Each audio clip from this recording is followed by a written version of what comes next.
Pues vamos a seguir avanzando con esta enseñanza que llevaba por título La prueba, una bendita oportunidad. Esta va a ser la segunda parte, hermanos.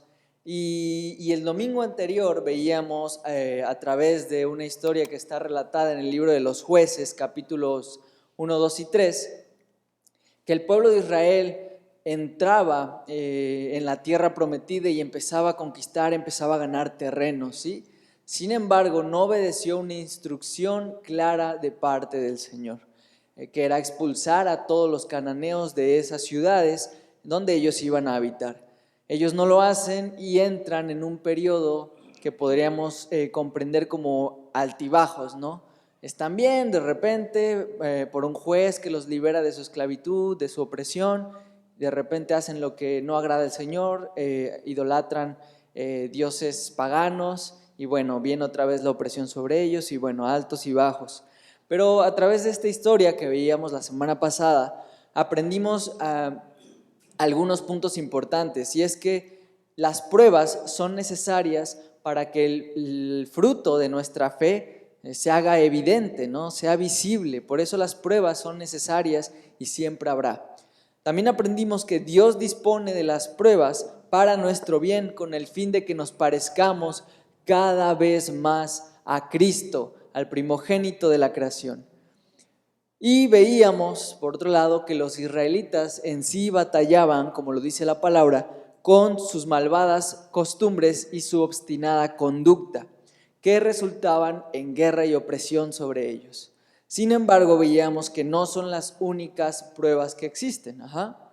Y concluíamos, hermanos, la semana pasada, en que cada día es una prueba y cada prueba es una oportunidad de glorificar a nuestro Señor y parecernos más a nuestro Maestro, que es Cristo.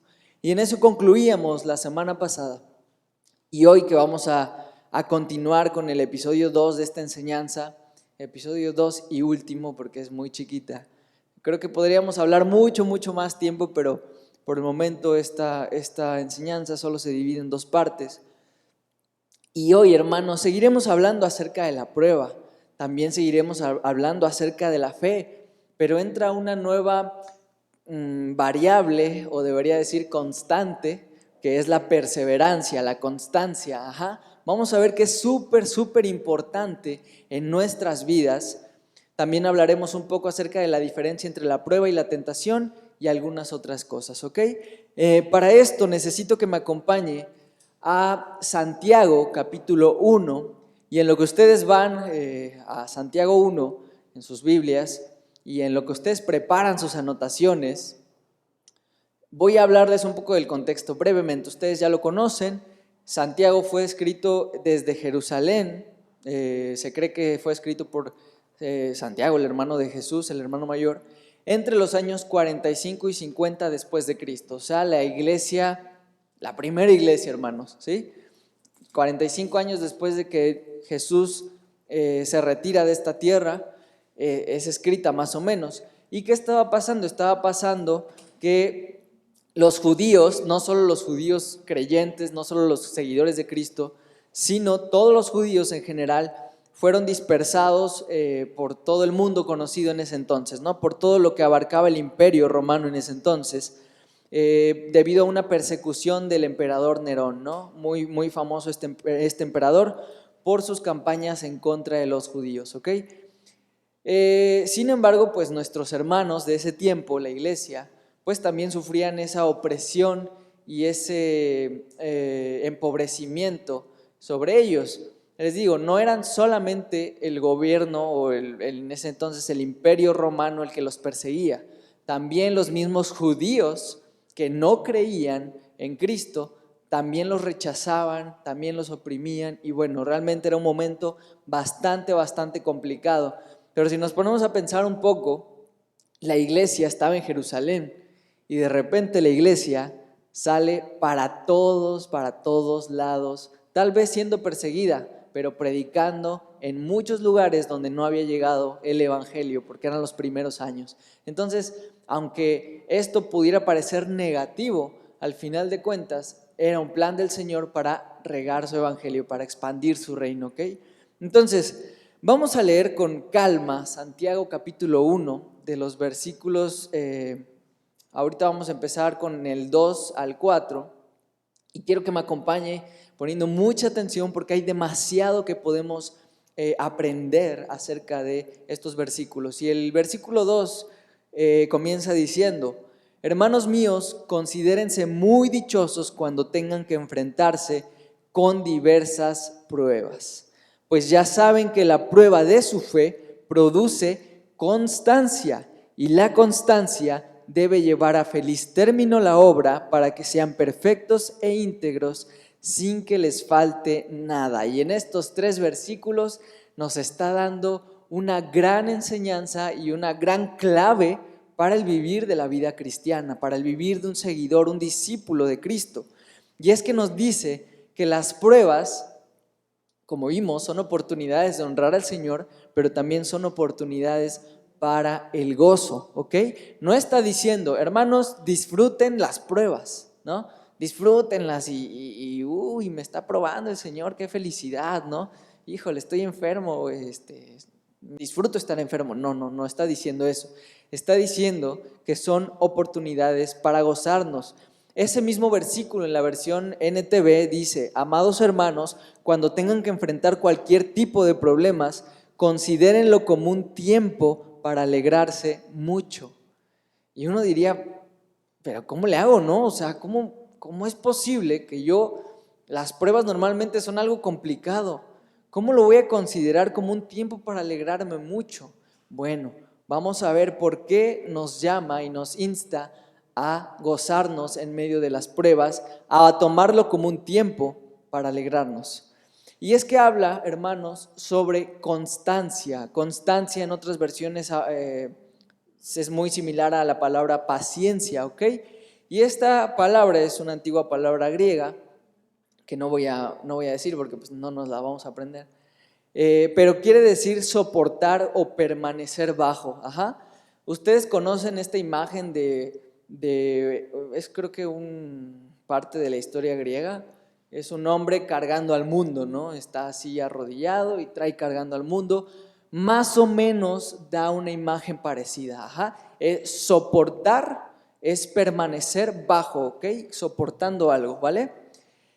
Y realmente no nos describe una espera pasiva. Ajá. La paciencia en este caso no es una espera pasiva como estar sentado ahí sin hacer ruido y ya, ¿no? Sino que nos habla de no rendirnos en el sufrimiento, ¿ok?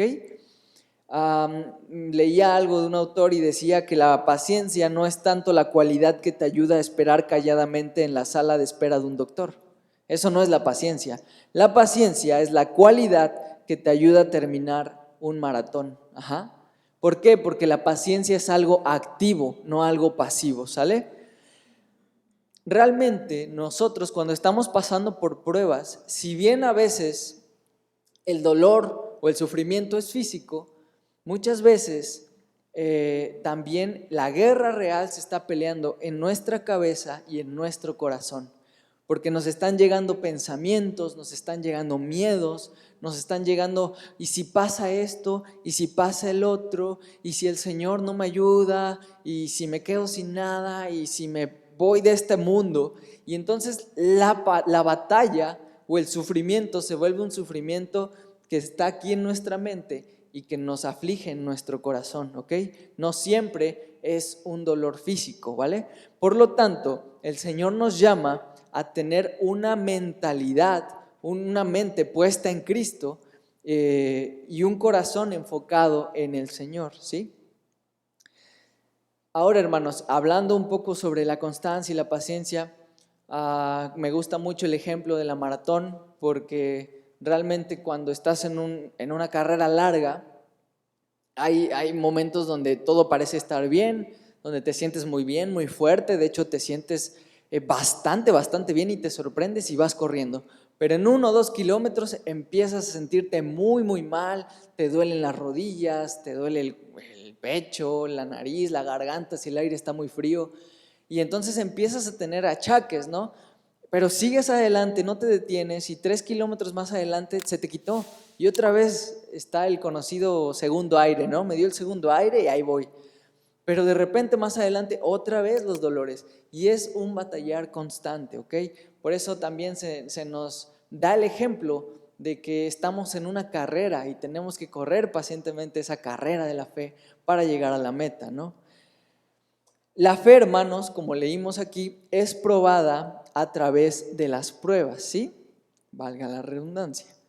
Pero no es producida en las pruebas, y esto es importante, porque estos versículos que leímos dicen que pues ya saben que la prueba de su fe produce constancia, pero la prueba no produce fe. ¿Dónde se produce la fe? Porque sí, la prueba de mi fe se produce constancia, pero si me voy un escalón abajo, si me voy un poquito más al origen, ¿dónde se origina mi fe? Y esto lo conocemos, hermanos. Romanos capítulo 10, versículo 17 dice: así que la fe es por el oír y el oír por la palabra de Dios. Y otra vez volvemos a lo que hablábamos el domingo pasado, la importancia de la palabra de Dios, ¿sí? Porque si bien aquí estamos hablando de un escalón arriba, ya cuando tu fe es probada, debemos poner atención primero a que realmente tengamos fe, sino que va a ser probado, ¿no? ¿Y cómo vamos a obtener esa fe? Por la palabra de Dios. Si bien nosotros como seguidores de Cristo ya tenemos cierta fe en que Cristo es el Hijo de Dios, que vino al mundo a morir en favor de nosotros, a restituirnos por medio de la fe y la gracia del Señor. Él resucitó, se fue con el Señor y ahora somos sus seguidores. Tenemos la fe de que eso es así. Sin embargo, la fe no solamente queda ahí, ¿sí? Si nosotros podemos seguir conociendo a Dios, vamos a tener fe en que Él es poderoso, en que Él nos puede salvar, en que en Él están todas las cosas y en Él permanecen para siempre, en que nada ni nadie me va a separar de la mano del Señor. Pero si nosotros no vamos a la palabra, no sabemos nada de eso y por ende no vamos a tener fe. Por eso es muy importante saber que la fe no se produce en las pruebas.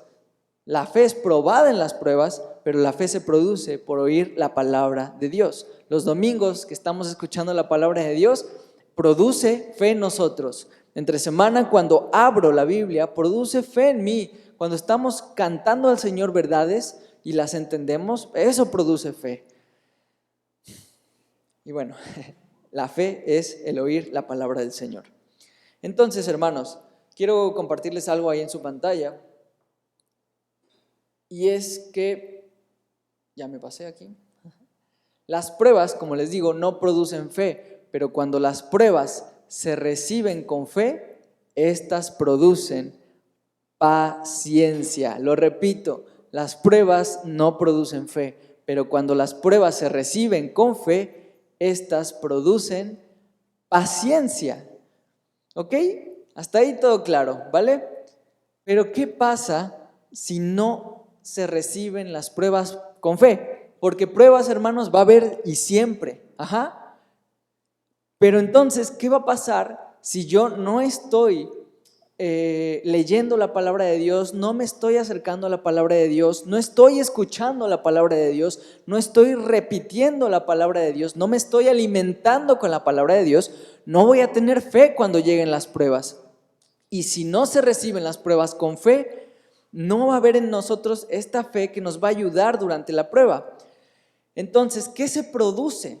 Si la prueba llega y tengo fe, se produce constancia. Si la prueba llega y no tengo fe, se produce amargura, se produce frustración, se produce depresión, desaliento, quejas, murmuración contra Dios y al final caigo en un fracaso. ¿Qué pasó con el pueblo de Israel?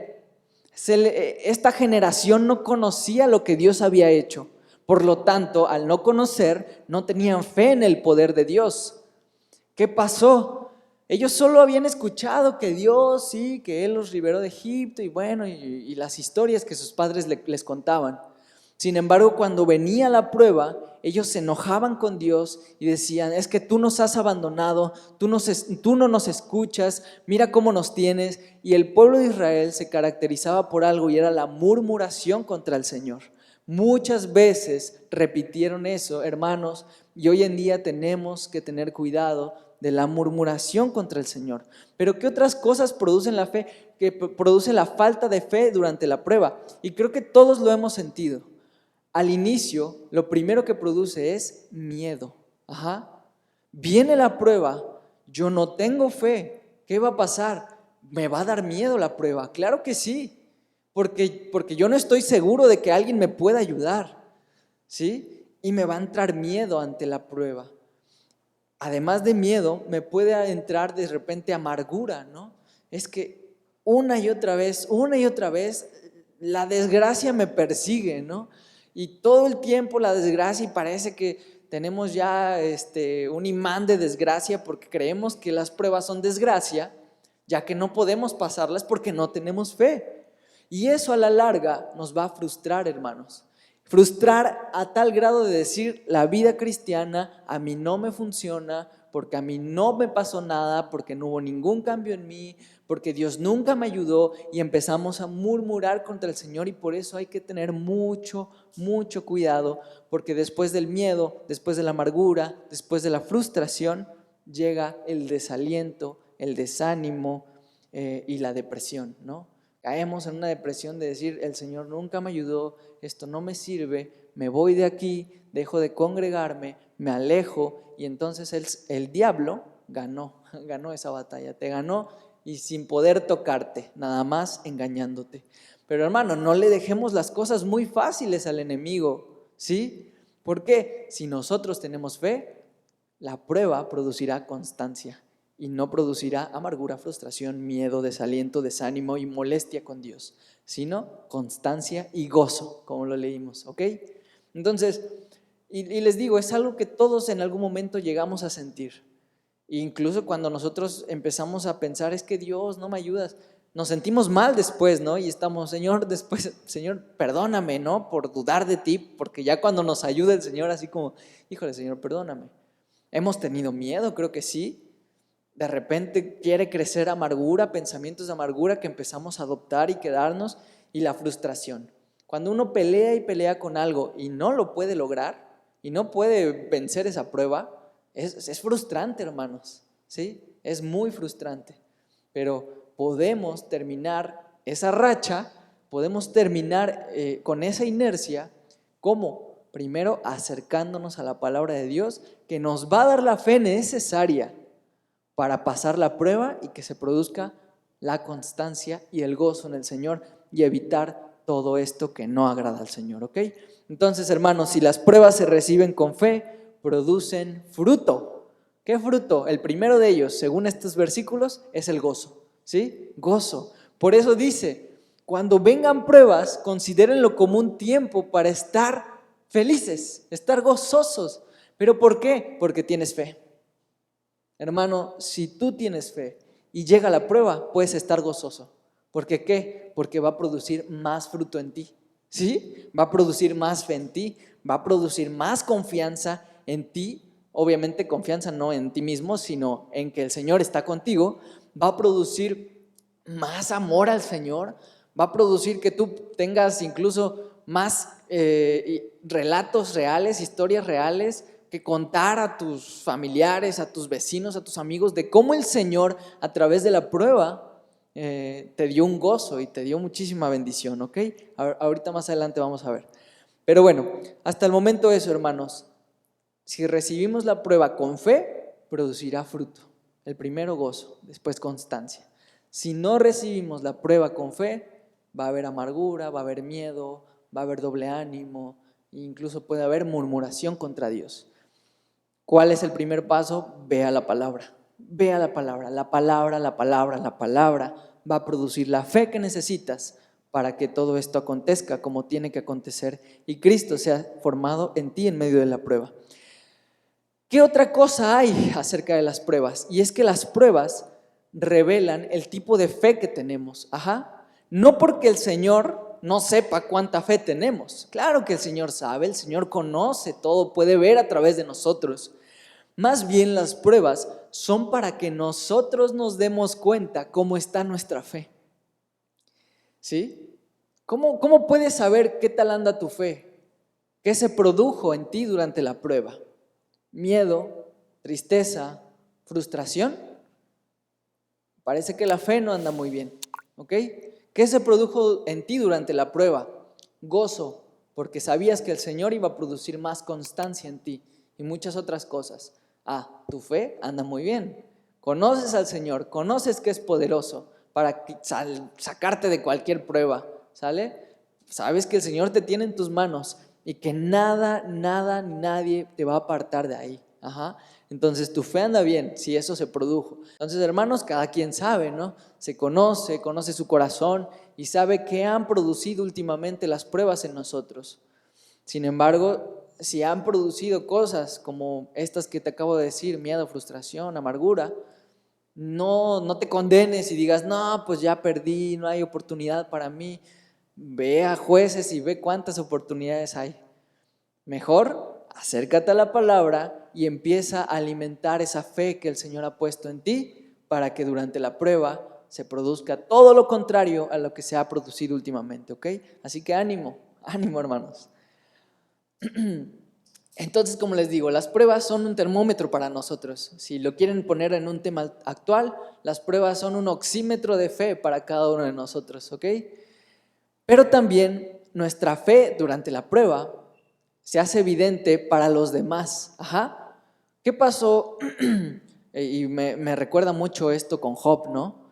A lo mejor nosotros no estábamos en ese tiempo con Job viendo lo que le acontecía. Pero ¿qué pasa hoy en día? Tenemos a Job como un ejemplo de alguien cuya fe en el Señor lo mantuvo firme durante la prueba y salió avante. Lo mismo pasa con nuestros vecinos, con nuestros hijos, con nuestros hermanos, con nuestros padres. Si estás viendo que alguien está pasando por una prueba, pero que su fe en el Señor no decae, ¿qué va a pasar? Te va a impactar, Y conozcas al Señor o no lo conozcas, por lo menos la gente de allá afuera va a decir, este tiene algo diferente. Y va a haber una oportunidad de predicar el evangelio con tu testimonio, con tu vida. No solo la gente de afuera, hermano, tus hijos. Si durante la prueba te ven con fe en el Señor y con la confianza de que el Señor puede que te saque como quieres o puede que no sea como tú quieres, pero que tu confianza nunca se va a salir del Señor y sabes que pase lo que pase, tú estás arraigado en el Señor y nada te mueve de ahí. Que pase lo que pase es ganancia. Tus hijos van a aprender sobre la fe en el Señor, que es la lección más valiosa que les puedes dar. Entonces, hermanos, es bien importante la prueba, porque no solo te deja ver a ti cómo está tu fe, sino que también deja que tu fe le grite a la gente que está a tu alrededor. Entonces, muy bueno esto de la fe y la prueba. Entonces, también nos termina diciendo estos últimos versículos que leímos, la constancia, hermanos, lleva a feliz término la obra en nosotros, para que seamos perfectos e íntegros. En otras palabras, nos lleva a ser transformados según la imagen de Cristo. Y aquí quiero que vean su pantalla. Y es que regresamos a algunas enseñanzas que nos daban en la primaria, secundaria, por ahí así. Y es que aprendíamos que el mejor camino para llegar de un punto a otro es la línea recta, ¿ok? La línea recta es una secuencia constante de puntos. Eso es lo que es la línea recta. Les voy a mostrar aquí un punto A, un punto B y una línea recta formada por puntos constantes, ¿no? Entonces les repito, el mejor camino para llegar de un punto a otro es la línea recta, no lo digo yo, lo dice la ciencia, y la línea recta es una secuencia constante de puntos. Pero de esto podemos aprender algo. Y es que el mejor camino, hermanos, es la constancia. El mejor camino es la constancia. ¿Constancia en qué?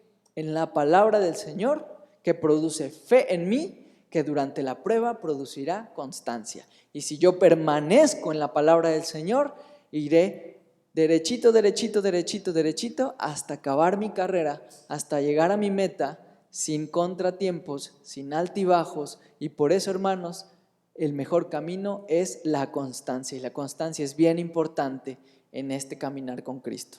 ¿Ok? Seguimos adelante y quiero leer los versículos 5 al 8 del Santiago 1. No, del Santiago 1 no, sino de Santiago 1. Ya agarré mucha confianza con el hermano Santiago. Versículo 5 dice: si a alguno de ustedes le falta sabiduría, pídasela a Dios y Él se la dará, pues Dios da a todos generosamente sin menospreciar a nadie. Pero que pida con fe, sin dudar, porque quien duda es como las olas del mar agitadas y llevadas de un lado a otro por el viento. Quien es así no piense que va a recibir cosa alguna del Señor. Es indeciso e inconstante en todo lo que hace. Y si tú vienes leyendo de corridito estos primeros versículos del capítulo 1 de Santiago, parece que como que cambia de tema, ¿no? Estamos hablando de la fe, la prueba, y de repente empieza a hablar de la sabiduría. Y entonces parece, te digo, que cambia de repente un poquito de tema. Sin embargo, no hay tal cambio de tema. ¿Qué pasa? ¿Por qué empieza a hablar de sabiduría? Porque durante las pruebas necesitamos sabiduría. Necesitamos saber lo que el Señor quiere enseñarnos. Aparte del valor de la constancia, claro, que quiere producir constancia en nosotros, que quiere producir el carácter de Cristo en nosotros, pero debemos saber exactamente qué está pasando, qué quiere el Señor que aprendamos. Y por eso, hermanos, se necesita sabiduría. El Señor puede que en alguna de estas pruebas quiera enseñarnos algo en particular, quiere que eliminemos algo de nuestras vidas por fe, o quiere que perseveremos en algo en nuestras vidas por fe. Y esto, hermanos, requiere sabiduría. ¿Qué es lo que el Señor quería que el pueblo de Israel, que aquella generación que se quedó ya en la tierra prometida, aprendiera al dejar algunos pueblos cananeos junto con ellos? ¿Qué es lo que quería? Lo leímos la semana pasada, y el Señor quería que ellos realmente los expulsaran de ahí. El Señor quería que ellos echaran de ahí a los cananeos, que entendieran que vivir junto con ellos, aunque los tuvieran esclavizados, les iba a causar un problema, porque ellos eran muy dados a la idolatría y sus dioses de los cananeos iban a ser una trampa. Eso hoy en día lo leemos y decimos: ¿por qué no se dieron cuenta? ¡Qué fácil era! ¿Cómo no lo vieron, no? Sin embargo, hermanos, obviamente para ese tiempo no lo veían. Ellos habían nacido en un pueblo idólatra, donde había muchos dioses.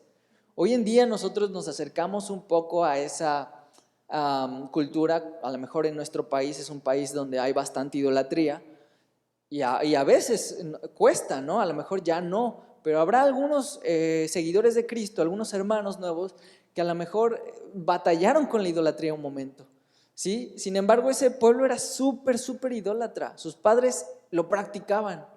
Por eso es que les costaba, hermanos, y por eso es que no lo veían. Hoy es muy fácil, lo leemos después de muchos años, pero también hay cosas en nuestra vida que durante la prueba no vemos. Y si alguien escribiera un libro sobre ti, sobre tu historia, y después, muchos años después, las próximas generaciones lo leyeran y dirían: ¿cómo no se dio cuenta, Misael? Estaba ciego.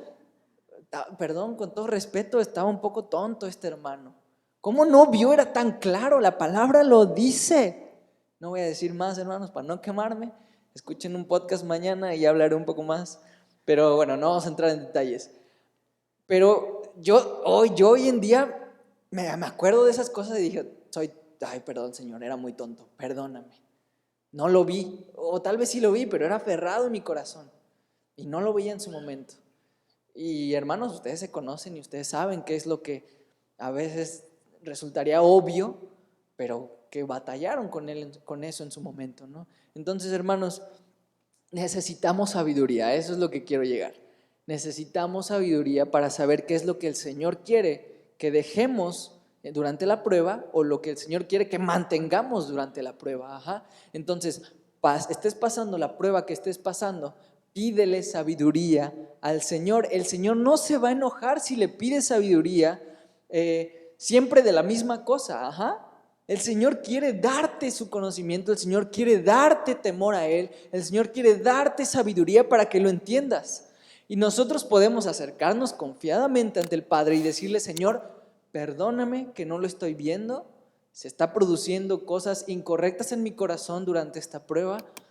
Yo he orado a ti y vuelvo a orar y vuelvo a orar y te vuelvo a pedir y te vuelvo a pedir que me des sabiduría para entenderlo. El Señor no se va a enojar, no va a decir: ya te lo di. No, el Señor dice: pídanme sabiduría. Al que pida se le va a dar, ¿sí? Pero que pida con fe. Ahí dice, hermanos, ¿qué es la fe?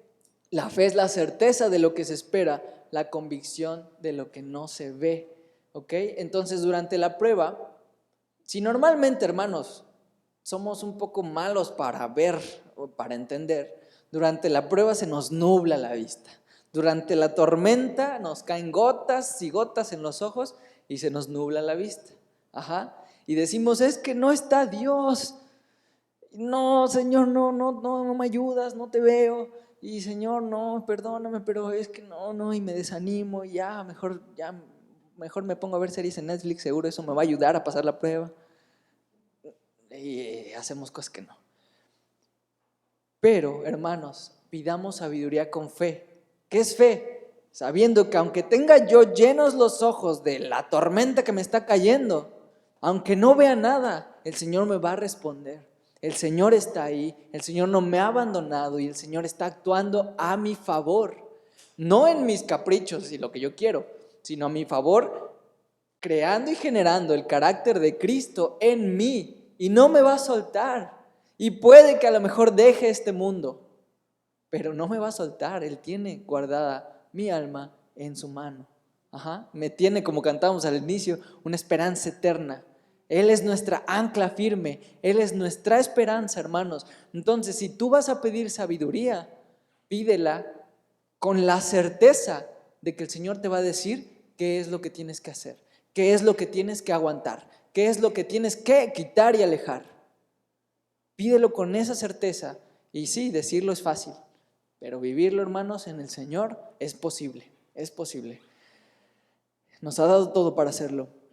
Entonces, hermanos, si buscas la sabiduría de Dios, el mejor lugar para iniciar es en su palabra, y el mejor lugar para terminar es en su palabra. Ahí está la sabiduría del Señor. Cuando escuchas los domingos, estás escuchando palabra del Señor. Cuando escuchas entre semana, estás escuchando palabras del Señor. Ve a tu Biblia, es palabra del Señor y ahí hay sabiduría. Lee Proverbios, hay mucha sabiduría ahí. La vida, hermanos, es como correr en un maratón a oscuras, pero lámpara es a mis pies tu palabra y lumbrera a mi camino. Ajá. Imagínate que estás en un maratón, de por sí es difícil. Imagínate que es un maratón en la noche. Imagínate que no hay luz de nada.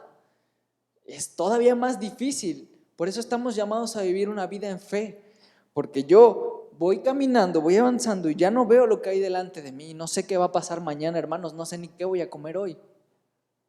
Sin embargo, sé que voy a comer porque el Señor no me va a dejar sin alimento. Eso es algo. Pero hermanos, si voy a la palabra que dice es lámpara es a mis pies y es una lumbrera a mi camino. Entonces sí puedo correr esa maratón. Entonces sí puedo correr mi carrera. Si dejo la palabra, hermanos, me voy a ir a andar cayendo, me voy a tropezar, voy a andar corriendo en círculos y voy a perder mucho tiempo en mi carrera, en tu carrera, ¿sí? Hay un salmo muy bonito que es el 119, el Salmo 119, si quiere vaya, que es de donde sale esta parte de la escritura que es el versículo 105. Sin embargo, hermanos, desde el versículo 101 nos da una enseñanza bien hermosa de lo que es la palabra. Y es que, hermanos, todo gira alrededor de la palabra. Porque Dios en sí es verbo, ¿no? Y hay una explicación muy intensa y súper profunda sobre eso. Sin embargo, lo que tenemos que entender está aquí. Salmo 119, versículo 101 dice: aparto mis pies de toda mala senda para cumplir con tu palabra. No me desvío de tus juicios, porque tú mismo me instruyes. Cuán dulces son a mi paladar tus palabras, son más dulces que la miel a mi boca. De tus preceptos adquiero entendimiento, adquiero sabiduría. Por eso aborrezco toda senda de mentira. Tu palabra es una lámpara a mis pies, es una luz en mi sendero. Hice un juramento y lo he confirmado, que acataré tus rectos juicios. Señor, es mucho lo que he sufrido. Dame vida conforme a tu palabra. Señor, acepta la ofrenda que brota de mis labios. Enséñame tus juicios. Mi vida pende de un hilo, pero no me he olvidado de tu ley. Hermanos, parece que es un resumen de lo que hemos venido hablando. Está hablando de que nuestra vida es un camino, son sendas. También habla de que hay sendas incorrectas, ¿sí? Como la murmuración a Dios, como la depresión, como la ansiedad. ¿Por qué me voy hacia esas sendas? Porque no tengo la lámpara, porque no sé hacia dónde estoy yendo. ¿Por qué? Porque no estoy teniendo cuidado de estar en la palabra. La palabra tan dulce para nosotros es nuestra guía. Y aunque dice aquí el autor, Señor, he sufrido mucho. Es mucho lo que he sufrido, sí. Tal vez a través de las pruebas has sufrido mucho, hermanos. A los que estaban dispersos, los hermanos judíos que estaban dispersos en ese momento, estaban sufriendo y estaban sufriendo muchísimo, muchísimo, ¿sí? Y ni siquiera tenían toda la Biblia ya escrita, ¿no? De hecho, Santiago se cree que es de los primeros libros del Nuevo Testamento. Prácticamente se estaba escribiendo apenas el Nuevo Testamento. Pero ellos tenían palabra ya del Antiguo Testamento y eso era lo que los guiaba. Obviamente el Espíritu a través de eso, ¿no? Mi vida pende de un hilo. Puede que tu vida esté pendiendo de un hilo, ok. Puede que en este momento la prueba sea tan fuerte que tu vida física esté pendiendo de un hilo, ¿sí? Puede ser. No es descartable. Pero no te olvides de la palabra del Señor. Pero no me olvido de tu ley. Que ese sea tu regocijo, hermano. Que ese sea tu gozo. Y producirá constancia. Y si los frutos de la constancia producen algo para aquí en esta tierra, gloria a Dios. Pero si los frutos de la constancia producen ya un fruto en la eternidad, nosotros daremos gloria a Dios por ti y tú da gloria a Dios.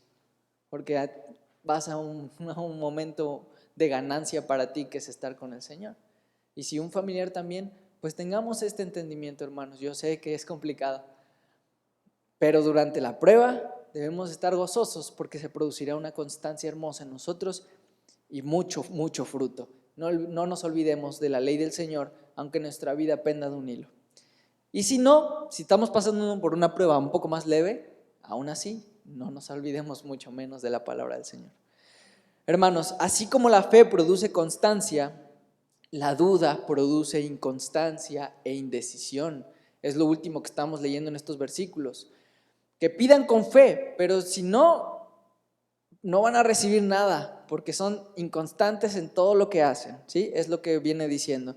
Y entonces, hermanos, la duda en nosotros produce inconstancia, indecisión en todas las áreas de nuestra vida. Si de repente te das cuenta que eres indeciso para todo, ten cuidado, porque seguramente el problema está en la fe, ¿ok?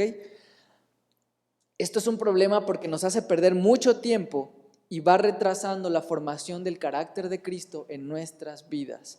Y solo basta hacer un rewind, irse para atrás en tu propia vida y ver cuánto tiempo perdimos, ¿no? Muchos de nosotros por no estar fundamentados en la palabra del Señor, ¿no?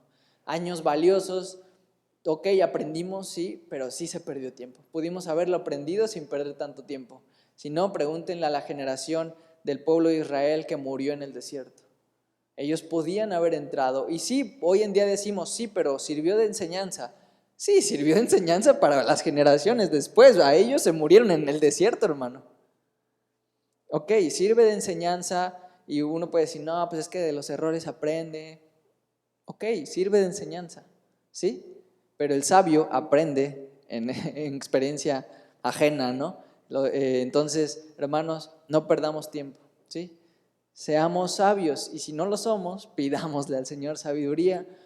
Y si hay unos jóvenes, más jóvenes, no pierdan tiempo, ¿sí? Aprendan de la experiencia que el Señor ha dado a través de sus padres, y si les cuesta aprender, pidan sabiduría, porque seguramente el Señor los tiene en su mano y llegarán.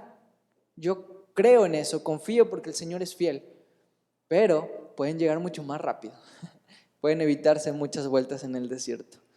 Entonces, no retrasemos la formación de Cristo en nuestras vidas con duda, porque la duda nos hace inconstantes y la constancia es algo complicado. De hecho, incluso al mundo le cuesta mucho la constancia.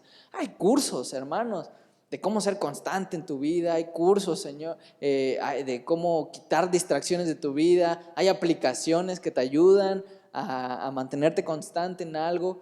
Hermano, para ser bueno en algo, basta ser medianamente constante por 3 meses, por 6 meses en algo, y ya tienes resultados. Es muy poderosa la constancia, pero en el Señor la constancia nos salva la vida, nos da el carácter de Cristo en nosotros, y nos da gozo y nos evita todos estos problemas que el mundo no puede evitar por sí solo, ¿no? Hermanos, avanzamos en esta carta, versículos 12 al 15. En Santiago 1 dice: dichoso el que resiste la tentación. Y aquí empezamos a hablar ahora ya no de prueba sino de tentación, porque al salir aprobado recibirá la corona de la vida que Dios ha prometido a quienes lo aman.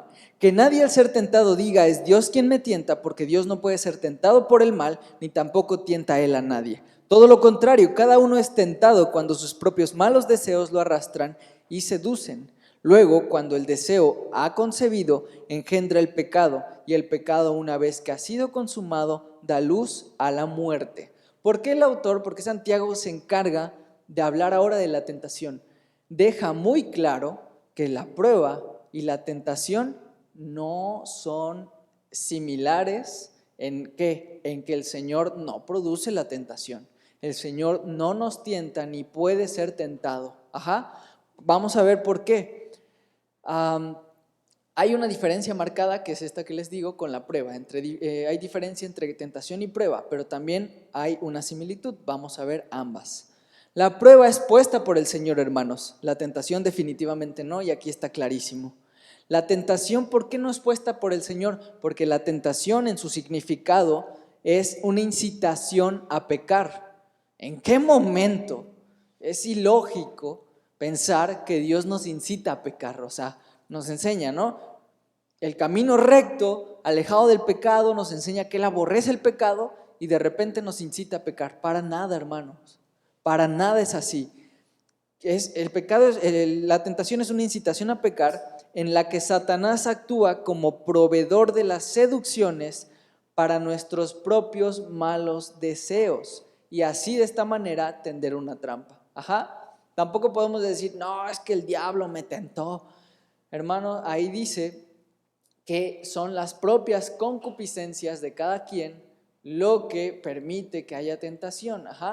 Satanás, ¿qué hace? Simplemente actúa como un proveedor de de seducir hacia el pecado, ¿no?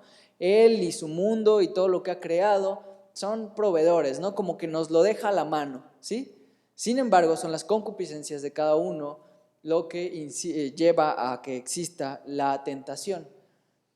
Pero Dios no es el creador de esas tentaciones para nada. Pero hay algo que tiene la tentación y la prueba en común. ¿Qué es esto? Lo que tienen en común, hermanos, es que podemos pasar la tentación con la sabiduría del Señor. La sabiduría inicia, ustedes saben, con el temor al Señor, como nos lo narra Proverbios. Entonces, esta sabiduría que nos da el Señor, que encontramos a través de su palabra, nos ayuda a pasar tanto la prueba como la tentación. Cómo Cristo actuó frente a la tentación en el desierto, y este es un ejemplo padrísimo que vimos en el video anterior del domingo pasado, que incluso Dios es tentado. ¿Y con qué lo resuelve, hermanos? Con la palabra. Con la palabra. Cristo era experto en la palabra. y con la palabra se defiende como un maestro con la espada. Y el diablo no pudo hacerle ni una, ¿sí?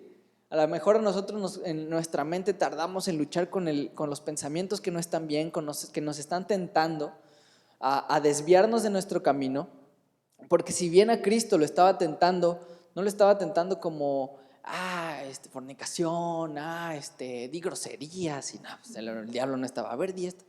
No, el diablo lo quería desviar a Cristo de su propósito y de su objetivo, entregándole, entre comillas, las naciones, ¿sí? Lo hemos aprendido, para evitarlo pasar por la cruz y todo este rollo, ¿no? Él venía a tomar las naciones para el Señor. El diablo le decía, pues un atajo, ajá. Esa era una tentación de desviar el caminar de Cristo. Las tentaciones desvían nuestros propósitos, ajá. Obviamente los propósitos de Dios, ¿no? No nuestros propósitos. Pero entonces, hermanos, ¿cómo Cristo salió avante ante la tentación? Con la palabra. ¿Cómo salimos avantes nosotros de la tentación? Con la palabra. ¿Cómo salimos adelante a través de la prueba? Con la palabra. Hermanos, la palabra, la palabra, la palabra. Ajá.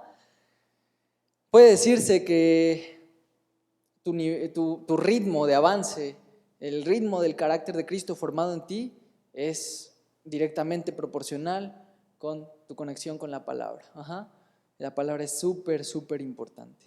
Entonces, hermanos, la prueba es puesta por el Señor, la tentación no. Sin embargo, nos ha dado lo necesario para resistir en ambas situaciones, que es su palabra. 1 Corintios, capítulo 10, versículos 12 y 13, si quieren anótenlos, después lo leen.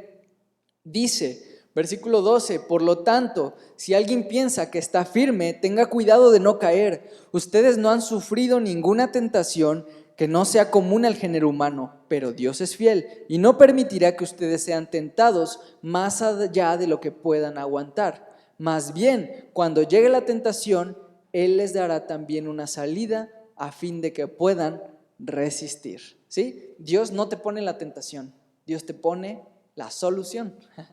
Entonces, hermano, no te preocupes, ¿sí? También dices que me da miedo ser tentado porque sé que voy a fallar. Fuera miedo, con fe que te da la palabra, el Señor te va a dar la salida, ¿sí? Pero, hermano, en la palabra vas a encontrar esa fe, ¿sí? La palabra, la palabra, la palabra. No serás tentado más allá de lo que puedas resistir. La prueba tampoco va a venir más allá de lo que puedas resistir. Pero en la palabra del Señor está la solución para salir adelante de todo eso, ¿ok?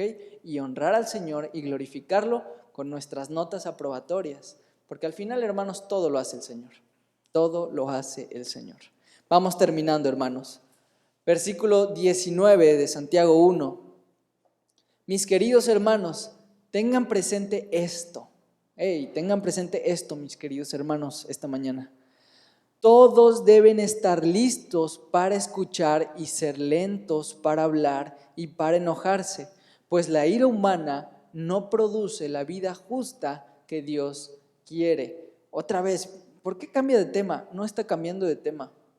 Durante las pruebas estamos irritables. Necesitamos estar listos para escuchar, porque el Señor nos puede hablar por medio de su palabra, pero también puede mandarnos a alguien, no hablar otra cosa que no esté en su palabra. Nos va a mandar a alguien que nos recuerde algo de la palabra, ¿ok? Y a veces, como estamos un poco irritados, cállate, no, tú no me vengas a decir nada. Y entonces, ¿dónde? La palabra que iba para ti, que traía la solución, no llegó, ¿sí? Entonces dice, seamos lentos para hablar y para enojarnos, ¿sí? Porque la ira humana no produce la vida justa que Dios quiere, ¿ok? Entonces, hermanos, tenemos ahí dominio propio y debemos, pues sí, aguantar esas partes, ¿no? Yo sé que durante la prueba, pues uno está apurado y no quiere a lo mejor escuchar, pero seamos lentos para la ira. Y hermano, si el Señor te manda a hablarle a alguien que no sabes cómo está en ese momento, también, hermano, ve con la humildad y la sencillez y la calidez con la que el Señor da una palabra. Ajá, también no está de más. No vas a llegar y decir, que el Señor te reprenda, hermano, buenos días. vengo a darte una palabra porque seguramente tu vida es un desastre. Y ya mira lo que te está diciendo el Señor, no puede ser. Al menos lávate la cara. Y bueno, vamos a generar todo lo contrario, va a estorbar muchísimo a lo que la palabra iba a hacer en la vida del hermano, ¿no? Entonces, seamos sabios. Y si no somos sabios, ¿qué debemos hacer? Pedirle al Señor sabiduría e ir a su palabra, ¿ok? Versículo 21. Por esto, despójense de toda inmundicia y de la maldad que tanto abunda. Hermanos, quitémonos todo lo que nos estorba. Estamos corriendo un maratón y si nos vamos agarrando cosas que estorban, de repente que un sartén, imagínense en el maratón y agarras, no sé, una pelota de fútbol y luego agarras una cuchara y bueno, ahí vas corriendo con todas tus cosas como del mandado, ¿no? No, despojémonos de inmundicia y de maldad que tanto abunda, ¿sí? Tanto abunda. Imagínate que estamos en un mundo que está lleno de maldad. El Señor aún así dice que es posible despojarse de todo eso y no contaminarse. Dice, quítenlo, para que puedan recibir con humildad la palabra sembrada en ustedes, la cual tiene poder para salvarles la vida, hermanos. Hoy en día, si nosotros estamos tan cargados, y esto va para todos, para mí, la información llega muy fácil, ¿no? O sea, tú puedes estar en Reels scrolleando y scrolleando una hora y dándole para abajo y dándole para abajo y se te pasa el tiempo así y te estás alimentando de todo eso, aunque solo son 30 segundos, son 30 segundos que te alimentaste y no sabes, hermano, bueno, yo no sé, pero tú sí sabes y yo sí sé lo que yo veo, todo lo que te está ofreciendo el mundo y tal vez, solo tal vez, está generando en ti una manera de pensar que se está moldando al mundo y a la hora de que tú vienes a la palabra, esa manera de pensar te va a estorbar para recibir la palabra que es sembrada en ti esta mañana y que puede salvarte la vida. Ajá. Si nosotros adoptamos maneras de pensar del mundo, nos van a estorbar. Y el problema no es que te estorbe, el problema es que tu vida está en peligro. Es un problema realmente. Entonces, hermanos, si tú has notado que te ha costado recibir la palabra del Señor por cualquier medio, no solo los domingos, que te ha costado recibirla, ten cuidado y checa qué es lo que has estado albergando en tu mente y en tu corazón. Cuida tu corazón. Porque si el pensamiento del mundo se está arraigando en ti, no vas a recibir lo que es sembrado en ti, ¿no? Como la parábola de las diferentes tierras donde es sembrada la palabra, ¿no? Las cosas de este mundo van a ahogar la palabra y te van a estorbar. Es mejor quitarnos todo y con humildad recibir la palabra. Versículos 22 al 25 y terminamos. Y esto es hermoso. No se contenten solo con escuchar la palabra, pues así se engañan ustedes mismos. Llévenla a la práctica. El que escucha la palabra, pero no la pone en práctica, es como el que se mira el rostro en un espejo y después de mirarse se va y se olvida enseguida de cómo es. Pero quien se fija atentamente en la ley perfecta que da libertad y persevera en ella, no olvidando lo que ha oído, sino haciéndolo, recibirá bendición al practicarla. Hermano, si tú vas a la palabra, adquieres fe, viene la prueba y la prueba de esa fe produce constancia, vemos que iba a producir un fruto primero que es el gozo, una oportunidad para estar gozosos. Pero también, hermano, cuando tú recibes eso y tú tienes gozo y sabes que el Señor te va a librar, no te da miedo, te da paz. Y obviamente cuando tú practicas esto, hermano, escuchaste hoy en la mañana y no lo olvidas, sino que lo practicas, en la prueba no solo no tendrás miedo, tendrás paz. No solo no estarás irritado, estarás alegre y serás bondadoso con los que te rodean. Hermano, habrá verdad, actuarás con justicia. Hermano, serás un árbol lleno de frutos. Una higuera llena de frutos a la cual el Señor pasa, observa y bendice. Dice aquí, el que practica recibe bendición. Voy a ponerme a practicarla porque el Señor me dé mi carro, mi casa, mi novia y a lo mejor si la practico bien me da 2 novias y empezamos a tergiversar todo. Hermano, no habla de eso. No habla de eso. ¿Cuál es la bendición? Los frutos. Los frutos. El gozo, la paz, la paciencia, el amor.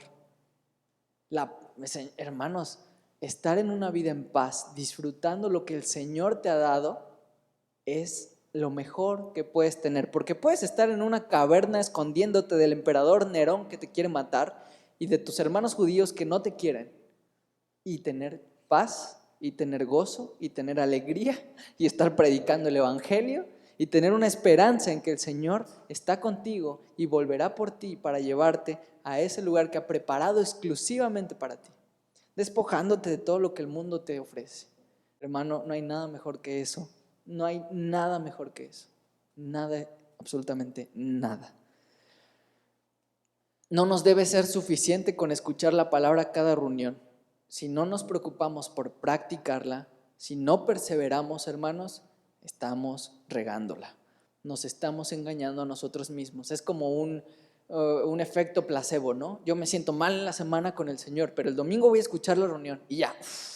Después de la reunión me acuesto a seguir como pues venía caminando y tranquilo porque ya me siento bien con Dios. No se trata de sentirte bien con Dios.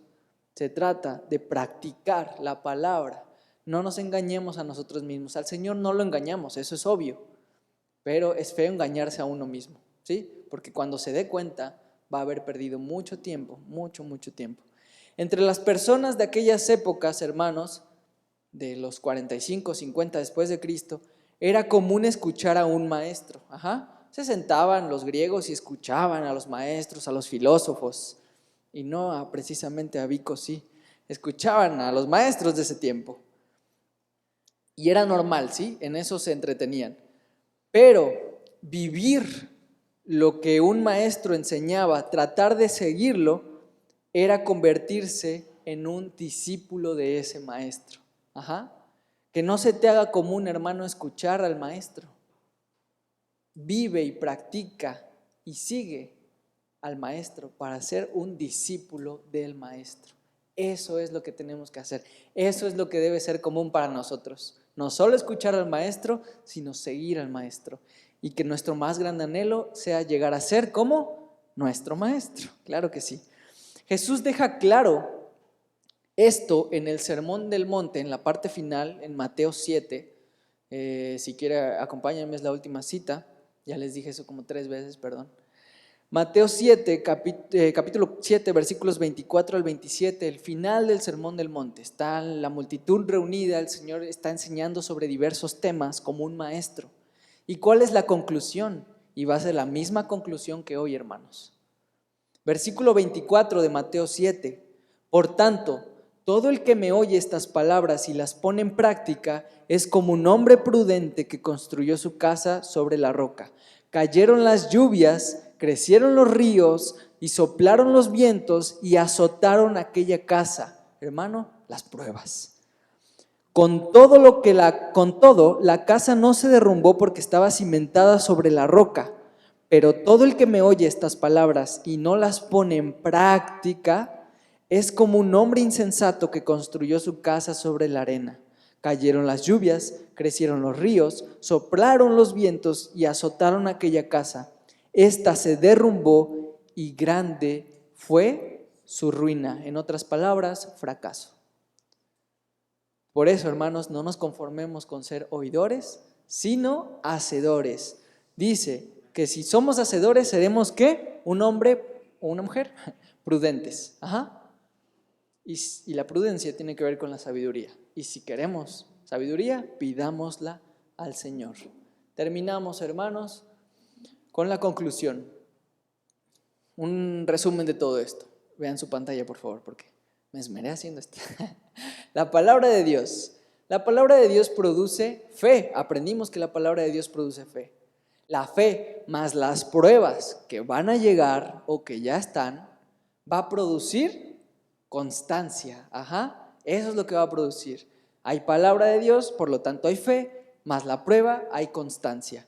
La constancia a través del tiempo, a través del avanzar en nuestra vida, va a producir que Cristo sea formado completamente en mí, como dice estos primeros versículos, hasta que lleguen a ser perfectos e íntegros sin que les falte nada. ¿A qué se refiere? ¿A lo económico? No. Perfectos e íntegros sin que les falte nada se refiere a Cristo formado completamente en nosotros.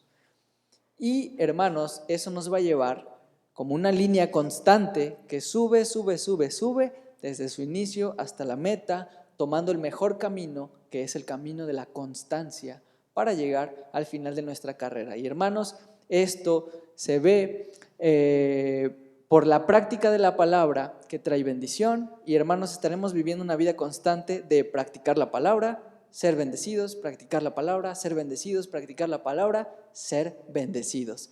Eso es caminar de victoria en victoria, hermanos. ¿Qué pasa si no? Bueno, ¿qué pasa si sí? El objetivo es cumplido, ¿ok? Cristo es exaltado en nuestras vidas y hay mucho fruto en ellas. Por otro lado, hermanos, la palabra de Dios. Si no hay palabra de Dios, por tanto, no va a haber fe. En lugar de fe vamos a tener dudas en nuestra vida y seremos pasados por pruebas. Como les digo, va a haber pruebas siempre, aunque no haya palabra ni de Dios ni fe. Las pruebas van a estar para que veas cómo estás, ¿sí? Entonces, si no hay palabra de Dios, no hay fe, habrá dudas, y las dudas más las pruebas van a producir inconstancia en todos los caminos, en todas las áreas de tu vida. Y la inconstancia en el tiempo, a través del tiempo, que por cierto es un tiempo perdido, van a producir desánimo, frustración, amargura, miedo y enojo contra el Señor. ¿Esto en qué va a terminar, hermanos? No lo sé. Vas a vivir una vida llena de altibajos que puede llegar a terminar donde tenía que haber terminado después de mucho tiempo, o puede que no. No lo sé, hermanos, pero la verdad no quiero descubrirlo. Yo quiero vivir una vida constante en la práctica de la palabra, en la fe y en la honra al Señor a través de Cristo formado en mí, lleno de frutos. No sé dónde va a terminar la persona que viva de la otra manera. No quiero saber. Ustedes, hermanos, tampoco quieren. Mejor vivamos la vida de la palabra de Dios, la fe, la constancia, la práctica, la bendición, los frutos, Cristo en nosotros. Hermanos, no se compara para nada con lo que el Señor nos ha dado, con lo que el mundo nos ofrece, ¿ok? Entonces, revísate, ponte el oxímetro de la prueba y la fe. ¿Cómo estás reaccionando? Si estás reaccionando como no deberías, ve a la palabra, pide al Señor sabiduría y te la va a dar, porque Él es un Padre bueno que va a dar en abundancia a tu vida. Y si, hermano, estás viendo que hay práctica de la palabra, que hay fe, que hay gozo a través de la prueba, hermano, sigue constante en ese camino y enseña a otros a seguir ese camino, porque si tú vives las enseñanzas de tu maestro, los demás van a seguir tus enseñanzas, porque al final no son tus enseñanzas, sino la de Cristo. Y la palabra traerá mucho más fruto en tu vida. Así que ánimo, hermanos, terminamos con esto y pues solo los animo a eso, hermanos. La palabra nos habla de todo. La palabra nos da la solución. Hermanos, no hay en este momento una última prueba. El Señor nos da oportunidad tras oportunidad tras oportunidad, y Él es muy bueno y es lento para la ira, pero llegará también su momento de ira. No necesitamos esperar hasta ese momento, hermanos. Seamos hacedores de la palabra, glorifiquemos al Señor con nuestras vidas y no olvidemos lo que escuchamos.